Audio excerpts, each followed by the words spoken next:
Bonsoir et bienvenue à tous dans cette rédaction que vous connaissez pour ce grand débat de Mediapart que nous avons intitulé Climat, état d'urgence sur la COP21. Alors, la COP21 commencera bien lundi qui vient à Paris, le lundi 30 novembre, mais elle tombe donc en plein état d'urgence. Et par exemple, il devait y avoir une manifestation dimanche 29 novembre, je crois, également à Paris. Donc cette manifestation est de fait supprimée.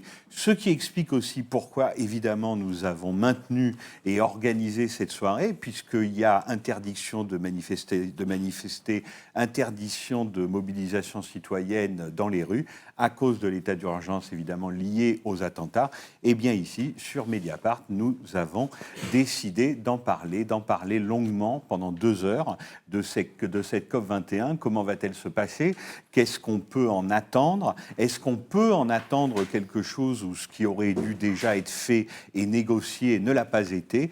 Donc on va essayer de faire un état des lieux avant le début de cette conférence internationale. Avec moi de Mediapart, Jade Lindgaard, qui s'occupe en particulier des questions environnementales et qui va nous présenter les invités de ce premier plateau que donc nous avons intitulé « Climat, il est urgent d'agir ». Jade. C'est ça. Et pour en parler, nous avons avec nous Alix Mazouni, qui est coordinatrice des politiques internationales du réseau Action Climat, qui est un réseau d'experts en politique climatique. Nous avons également Maxime Combes, qui est économiste, qui est blogueur depuis longtemps sur le site de Mediapart, qui est bien connu de nos lecteurs, et qui est aussi l'auteur d'un livre « Sortons de l'âge des fossiles ».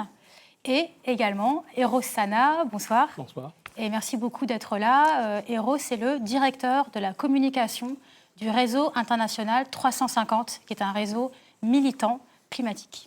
Alors Alix Mazouni, justement, rebondissons sur cette expression. Il y a un peu de malice, évidemment, l'état d'urgence climatique. Est-ce que, au-delà du slogan, comme ça, qui fait florès, état d'urgence climatique, est-ce que ça veut dire quelque chose? C'est-à-dire, est-ce que les termes peuvent aller ensemble? Parce qu'on nous parle d'un temps long, on nous parle de 2050, on nous parle de 2100, et puis état d'urgence. Donc, est-ce que ça a vraiment une signification, cette expression état d'urgence climatique? On est clairement dans un état d'urgence climatique, puisqu'aujourd'hui, la planète s'est déjà réchauffée de quasiment 1 degré. Donc c'est 1 degré de trop, quelque part, puisqu'un certain nombre de populations autour du monde souffrent déjà des impacts du changement climatique, que ce soit la multiplication des ouragans qui frappent, par exemple, les Philippines de plus en plus souvent, et surtout par leur violence extrême et accrue, que ce soit par les sécheresses, par exemple, en Afrique, qui sont de plus en plus récurrentes et surtout à des moments imprévisibles. Donc après sécheresse, inondation, c'est des récoltes entières qui sont dévastées, le bétail qui meurt. Et puis évidemment, la montée du niveau de la mer, quand même, qui est déjà en marche et de plus en plus rapidement, et qui fait que, par exemple, l'année dernière, on avait une porte-parole d'une communauté au Bangladesh qui nous expliquait qu'à cause du niveau de la mer, sa communauté voyait la terre se saliniser, la terre infiltrée, ce qui faisait qu'il ne pouvait plus produire là où il produisait avant et que donc la communauté avait dû se déplacer. Donc ça, c'est le genre d'impact de plus en plus récurrent qu'on voit aujourd'hui. Et dans ce contexte-là, ce qu'on voit aussi, c'est que le changement climatique est un facteur aggravant, un démultiplicateur de crises, déjà existante bien sûr par ailleurs. Donc là où il y avait de la pauvreté, il y a encore plus de pauvreté. Là où des gens commençaient à en sortir, peut-être qu'ils y retombent. Et c'est notamment un rapport de la Banque mondiale. J'aime pas trop citer la Banque mondiale, mais en l'occurrence, je pense que leurs chiffres sont intéressants de dire que plusieurs centaines de millions de personnes vont retomber dans la pauvreté à cause des changements climatiques. Et enfin, le problème, c'est que là, on n'est qu'à 1 degré de réchauffement. Or, pour l'instant, au regard des engagements proposés par les États pour la COP21 et donc pour ce fameux accord qui entrerait en vigueur après 2020, on est sur une trajectoire de plus ou moins 3 degrés, voire plus, parce que ces chiffres qu'on regarde, ce sont des chiffres dans la mesure où les États tiendraient l'ensemble de leurs engagements et qu'ils soutiendraient financièrement les pays en développement dans leurs objectifs de réduction de gaz à effet de serre. Donc pour l'instant, tous les voyants sont au rouge et c'est pour ça qu'on parle d'état d'urgence climatique. Ce n'est pas un problème de lendemain, ce n'est pas pour les générations futures, même si ça l'est aussi, c'est aussi pour nous-mêmes.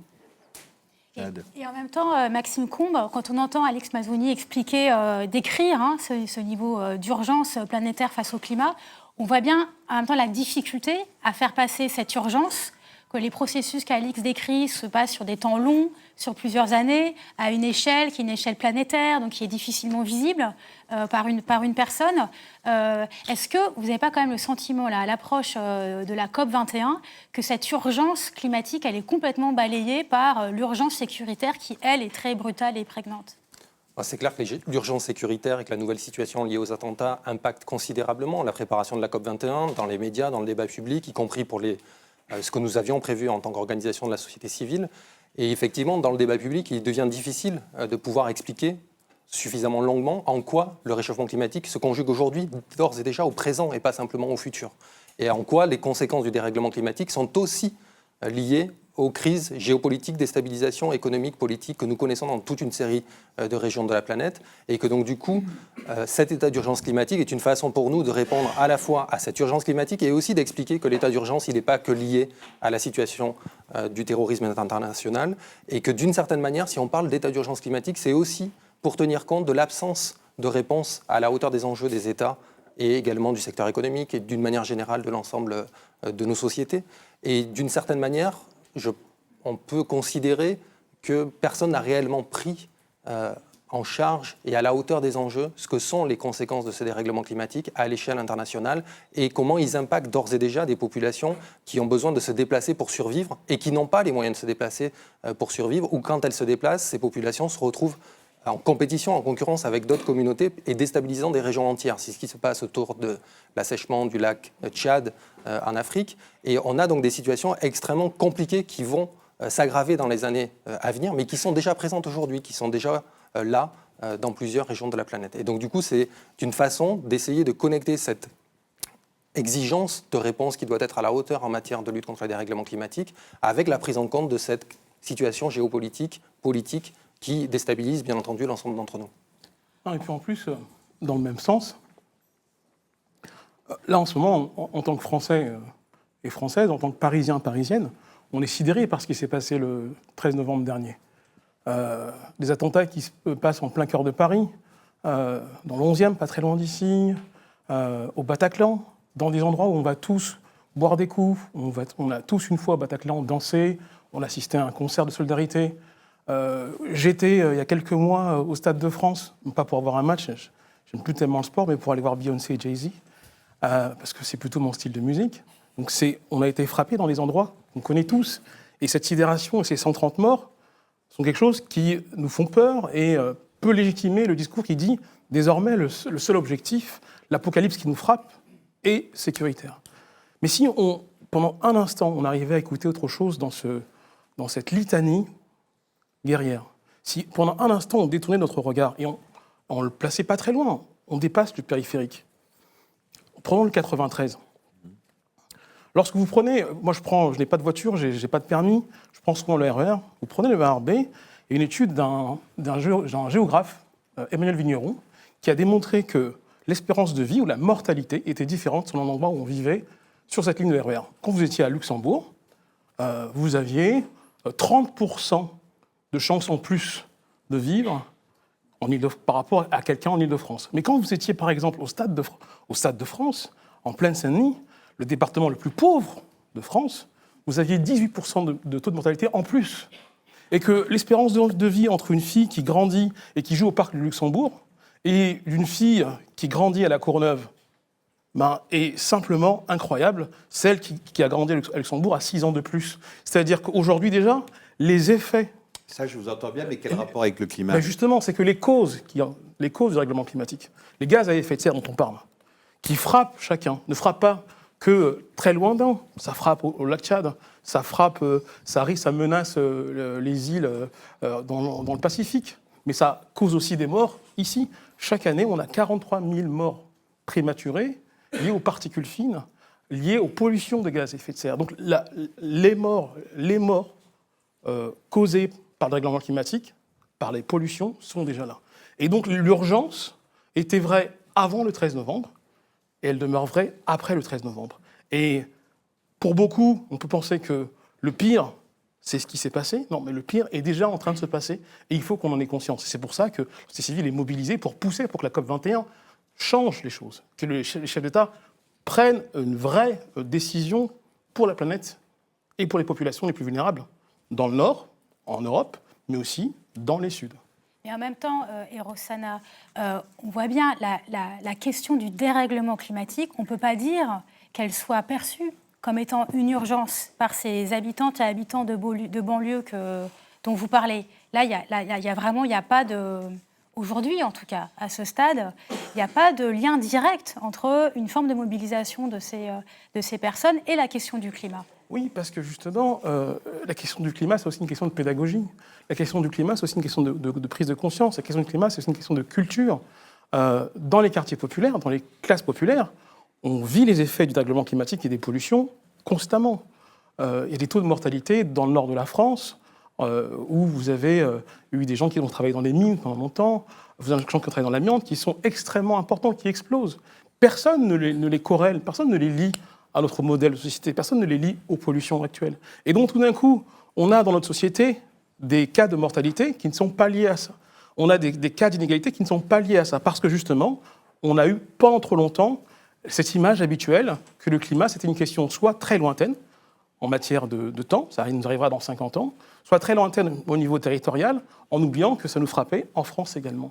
Et ça, c'est important qu'on ait conscience dans ces moments-ci que c'est une question de tous les jours, une question qui concerne toutes les classes, et très souvent les classes les plus pauvres. Il faut changer notre façon de parler de réchauffement climatique. Là où on parle quand on parle de réchauffement climatique au sein de la COP21, au sein des gouvernements, on regarde ce qui se passe en bout de cheminée, la quantité d'émissions de gaz à effet de serre qui est rejetée dans l'atmosphère. Mais ce qui se passe en bout de cheminée est clairement le résultat de cette formidable machine économique à réchauffer la planète qui se trouve en amont de la cheminée. Et pour avoir une réponse adéquate au dérèglement climatique, il faut s'attaquer à cette machine-là. Et c'est quoi cette machine ? Cette machine, c'est notre système économique, c'est la façon dont on organise le commerce et l'investissement à l'échelle internationale avec des règles qui sont clairement précisées par des organisations internationales et des traités de libre-échange. C'est nos modes de vie, nos modes d'organisation économique. Et quand on prend ça réellement en charge, c'est cette même machine qui crée les inégalités, c'est cette même machine qui crée la pauvreté, c'est cette même machine qui crée les inégalités nord-sud et le fait qu'il y ait des populations aujourd'hui qui n'aient pas les moyens de faire face aux conséquences du dérèglement climatique alors qu'elles n'en sont pas à l'origine.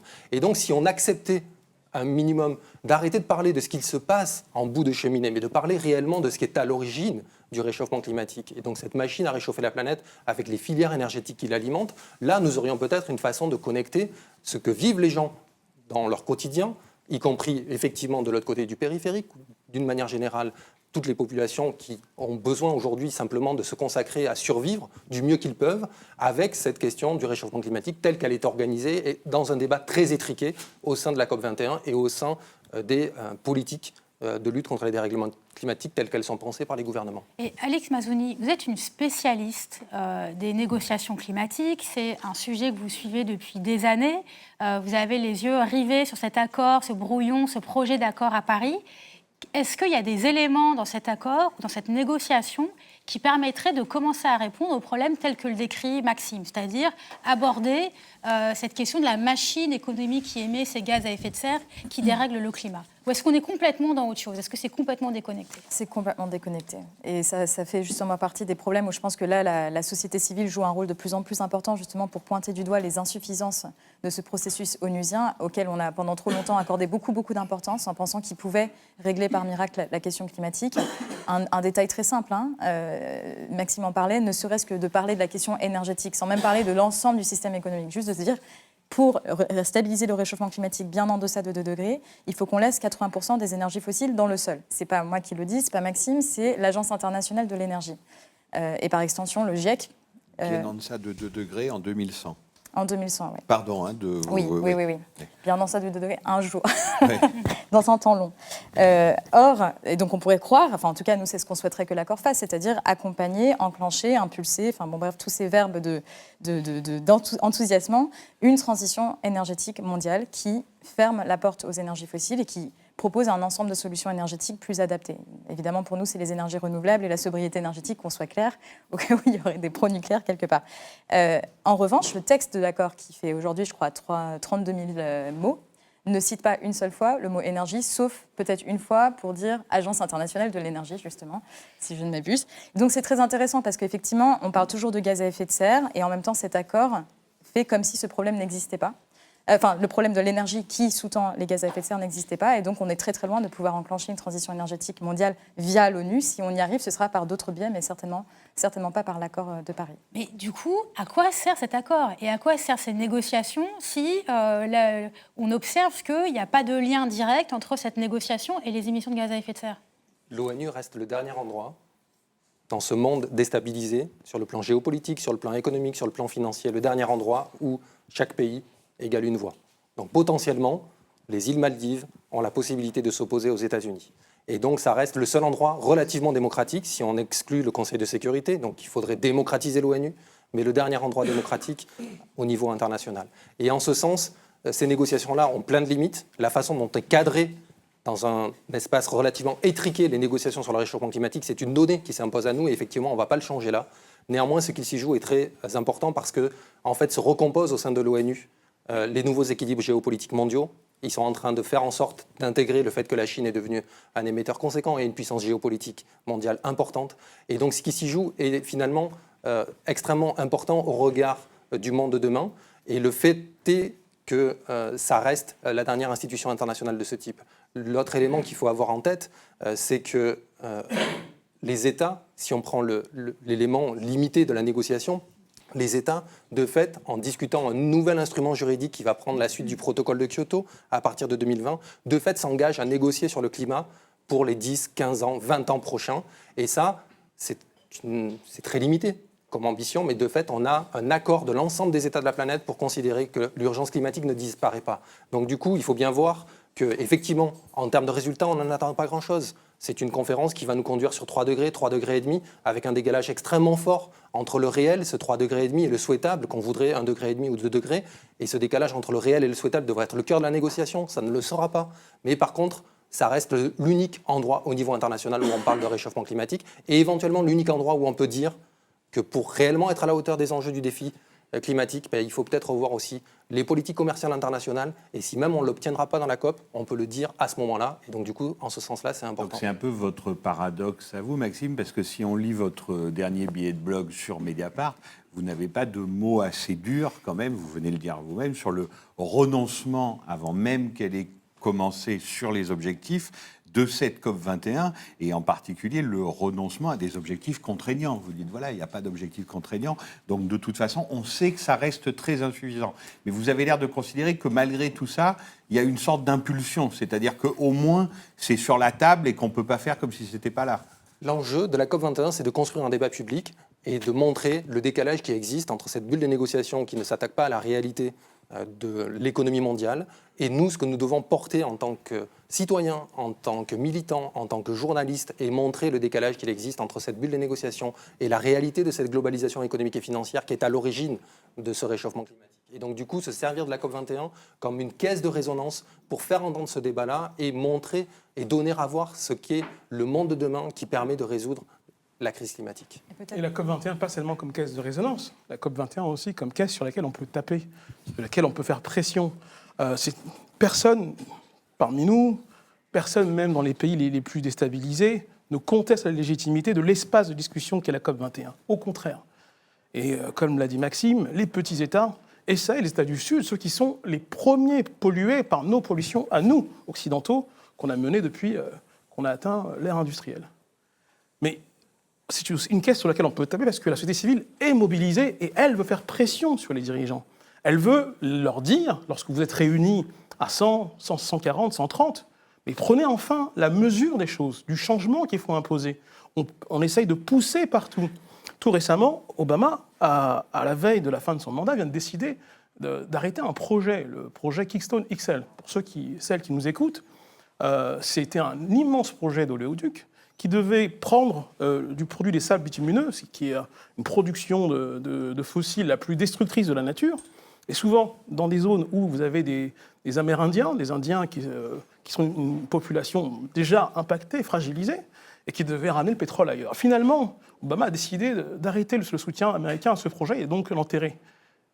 Il ne l'a pas fait par bonté de cœur, il l'a pas fait parce qu'il se dit, tiens, c'est mon dernier acte de président. C'est qu'il y a eu un mouvement transaméricain sur ces questions qui s'est mobilisé de manière fondamentale. La pression a été telle qu'on a forcé le président, avec sa main gauche, puisqu'il est gaucher, à signer l'abrogation de ce projet. Et c'est ce qu'on doit faire ici en France. C'est qu'il y a des gens qui vont venir de partout, d'ailleurs du monde, et il y a des gens qui vont venir de France et qui vont faire pression. Et c'est en ça que la responsabilité du gouvernement d'avoir d'ailleurs non autorisé la marche du 29 que vous évoquiez au départ, et à ce point, Hollande, qui se targue à chacun de ses déplacements de faire de la diplomatie autour de la COP21, aura une responsabilité importante. Parce que cette marche était aussi un moyen d'expression très fort des sociétés civiles mondiales pour venir dire justement ces chefs d'État, changez le monde, ayez conscience des choses, et surtout parce qu'on a conscience que les questions climatiques, le climat est une chose trop importante pour que seuls les politiques en aient la responsabilité. Et surtout lorsque eux, ils s'assoient non pas seulement avec des dirigeants, mais aussi avec des dirigeants économiques qui sont à la tête de Total, d'Engie, d'Exxon, de Shell, et qui posent un problème parce que ce sont les pollueurs qui viennent influencer les négociations autour du climat pour arrêter les pollutions. Alix Mazouni. Justement, j'allais rebondir sur ce que disait Maxime, c'est-à-dire qu'effectivement, nous aussi, on partage l'idée que c'est un espace indispensable parce que c'est le seul et que si on l'enlève, c'est le G20 ou le G8 et que c'est encore pire. Donc effectivement, c'est le moindre mal et que par ailleurs, ça permet effectivement de créer un calendrier. Et finalement, ce qu'on va peut-être obtenir à la COP21, c'est pas tellement, de toute façon, c'est sûr qu'on n'obtiendra pas d'engagement en tant que tel des pays. Ils ont déjà proposé ce qu'ils voulaient faire et c'est pas assez. En revanche, un peu une sorte de, quand est-ce que le réveil va sonner la prochaine fois, à quelle date, tous les combien, pourquoi faire, etc. Et en ce sens-là, c'est quand même utile parce que ça permet de mettre une mécanique en place qui ensuite ne bougera plus pendant 10 ou 15 ans. Et c'est ça pour nous le plus important, c'est de se dire, on est sûr qu'en 2018, c'est notre demande, tous les États vont revenir à la table en ayant rectifié leur copie avant même l'entrée en vigueur. Si on ne l'obtient pas, effectivement, on a un problème. Une fois qu'on a la date, en tant que telle, du coup, après, on s'en fiche. On a la date, ça nous permet de revenir dans nos pays et de faire monter la pression. Et justement, des grosses victoires comme Keystone ou par exemple, comme on pourrait l'espérer, Notre-Dame-des-Landes un jour, se passent souvent dans des moments justement de montée en pression liés à un événement international. Donc on a besoin aussi de créer ce calendrier pour s'assurer qu'on sait la France est censée republier son engagement climat en 2018 et donc nous, ça nous donne 2 ans pour créer cette rampe de lancement parce que, mine de rien, ça crée quand même une contrainte par le haut sur la nécesité de se réengager même si on n'obtient pas ce vers quoi et... Enfin voilà, toute cette transition dont je parlais, on ne l'obtiendra pas. Par contre, on peut essayer de la faire bouger au niveau national. Et à partir du moment où les États se sont engagés à revenir en 2018, en 2025, en 2030, ça crée les conditions pour. Ce ne sera jamais suffisant et c'est pour ça qu'on dit indispensable mais insuffisant. Et tout doit se passer au niveau surtout des États. Il y aura quand même un accord, a priori, à la sortie de la conférence de Paris. Quels seraient pour vous les bons critères d'appréciation de cet accord, compte tenu de toutes les faiblesses que vous venez de décrire, malgré tout, pour que ce soit un accord qui corresponde à quelque chose de réel, qu'est-ce qu'il faudrait qu'il y ait dedans, pour vous? Je peux commencer, si tu veux. Vas-y. Déjà, donc, c'est l'idéal ou c'est dans le contexte de il nous reste 2 semaines? Concrètement, pour le public, les citoyens qui sont complètement perdus face à cette négociation climatique qui est très technique, qui est très complexe, qui est très abstraite, comme vous avez décrite, quels pourraient être les repères pour eux? Savoir, OK, il y a ça, il n'y a pas ça dedans. Du coup, voilà. Premier repère, est-ce qu'on a une vision de long terme qui nous dit d'une manière ou d'une autre que les énergies fossiles font partie du passé et non pas de notre avenir et que ce vers quoi l'ensemble des États veulent se diriger, ce sont les énergies renouvelables et la sobriété énergétique. Premier point. À voir où ce sera dans le texte, mais en tout cas, ça pourrait être un élément. Deuxième chose, est-ce que oui ou non, il y a une véritable solidarité financière entre les pays du Nord, en tout cas les pays les plus polluants et les plus riches, et les pays les plus pauvres et les plus démunis face à la crise climatique? Et pour juger de ça, ce n'est pas simplement de savoir si oui ou non on a atteint les 100 milliards, parce que ça, ce sera partout dans les médias. C'est de savoir si dans l'accord de Paris, il y a un mécanisme qui garantit que tous les 5 ans, par exemple, de nouveaux engagements financiers seront pris, qu'ils seront publics sous forme de dons pour permettre notamment l'adaptation face aux impacts. Et enfin, troisième élément, et ça c'est plus difficile à décrypter, mais ce sera notre boulot de le faire, on est les climate geeks, comme on dit en anglais, ce sera de regarder si oui ou non dans l'accord, il y a ce fameux calendrier, ces fameux rouages qui nous garantissent que les États vont revenir à la table tous les 5 ans pour renforcer leurs objectifs. Si on n'a pas ces 2 éléments ensemble, on n'a pas l'ensemble des pièces du puzzle et donc on n'a pas un mécanisme dans l'ambition. Et quatrième chose, et ça c'est là où je pense qu'on va perdre, mais j'espère vraiment pas, c'est que l'accord de Paris entre en vigueur en 2020. Ça veut dire que pour l'instant, a priori, rien n'est prévu sur les 4 prochaines années. S'il n'y a pas une date de rendez-vous en 2018 pour dire nous allons relever les objectifs pourris qu'on a mis sur la table aujourd'hui, on se rend compte qu'ils sont insuffisants. Donc on va revenir à la table avant l'entrée dans la vigueur de l'accord pour s'assurer que ce qu'on mettra dans l'accord, ce sera beaucoup mieux et ça permettra de rectifier le tir par rapport à la trajectoire de 3 degrés sur laquelle on se place aujourd'hui. Une sorte d'actualisation, en fait. Une actualisation des engagements actuels. On considère que pour l'instant, ce sont des brouillons et que ça ne peut pas être ça la copie finale pour le Même question, Maxime. Non, mais les mêmes éléments, mais il faut bien voir que la moitié du mandat qui avait été donné à la COP21, avant même que ce soit Paris qui soit la ville hôte, était que les États fassent tout pour rester en deçà des 2 degrés. Et on est passé sur cette façon de négocier où les États ont proposé leur contribution nationale sur une base qu'ils ont définie eux-mêmes. On fait le calcul, on est à 3,5 degrés. Ce système, aux États-Unis, ça s'appelle un système de name and shame. Vous nommez votre objectif et vous êtes blâmé si vous le réalisez pas. nous avons le droit aujourd'hui de blâmer l'ensemble des États de la planète parce que leurs objectifs ne sont pas à la hauteur des enjeux. Et y compris dans la perspective de cette éventuelle revoyure de 2018, il est très important de dire aujourd'hui que la différence entre 2 degrés et 3,5 degrés, ça s'appelle un crime climatique et que les États prennent cette responsabilité-là en toute connaissance de cause. Nous avons tous les éléments, nous savons aujourd'hui, nous avons les rapports, nous avons les données, nous savons quelles seront les conséquences demain, nous savons quelles sont les conséquences aujourd'hui. Ce crime climatique, ils vont l'entériner à la COP 21 en validant ses contributions nationales. Donc nous avons le droit, d'ores et déjà, aujourd'hui, de les blâmer pour le fait que leurs objectifs ne sont pas suffisamment à la hauteur. Et c'est un moyen pour nous de prendre acte, de prendre date, et également de nous projeter dans le futur en disant que la clause de revoyure en 2018, ce n'est pas une option, c'est obligatoire. On ne peut pas aller avec des objectifs de réduction d'émissions de gaz à effet de serre tels qu'ils sont définis aujourd'hui pour la période 2020 à 2025 ou 2020 à 2030. Ils doivent être revus de manière extrêmement forte. Rien à ajouter, tout a été dit. Moi, j'ai une question, si ça peut vous aider. Je vous en prie.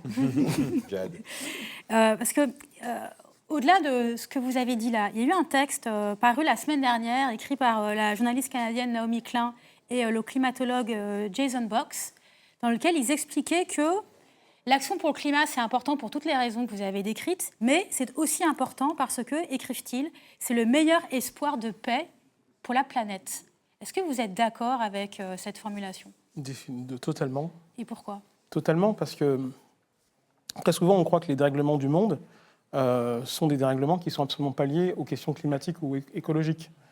Très souvent, il y a un lien fort entre la manière dont les tensions, les guerres, les conflits naissent, s'étendent et finalement viennent frapper à notre porte, parfois de la manière la plus odieuse.